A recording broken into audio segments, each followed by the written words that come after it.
இப்போ கருவாடு சொதி எப்படி வைக்கிறதுன்னு பார்ப்போம். நிறைய பேர் இதை கமெண்ட்டில் கேட்டாங்க.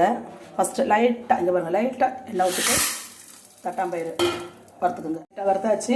இதுக்கு இப்போ தண்ணியை ஊற்றி கொஞ்சம் நேரம் வேக வச்சுருங்க, மூடி போட்டு. வெந்துருச்சு பயிறு.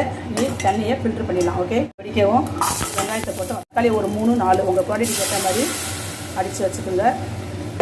இது கூட கொஞ்சோண்டு புளி கரைசலும் ஊற்றலாம் லைட்டாக.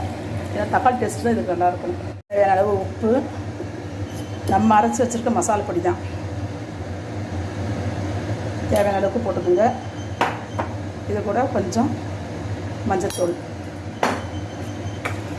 போட்டு கிண்டி விட்டுருங்க. தேவையான தண்ணி ஊற்றிக்கோங்க. உங்கள் புளிப்பு டேஸ்ட்டு காரத்துக்கு ஏற்ற மாதிரி தண்ணி ஊற்றிச்சுன்னா.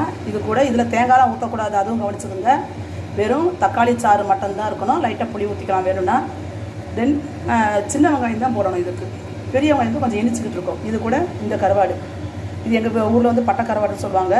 இதுக்கு பதிலாக நீங்கள் குச்சி கருவாடும் போடலாம். உங்கள் ஊரில் என்ன கருவாடு கிடைக்கிது இந்த மாதிரி போட்டுக்கலாம். இதை லாஸ்ட்டில் போடுங்க. ரெடி கருவாடு ரொம்ப உடஞ்சிடும்.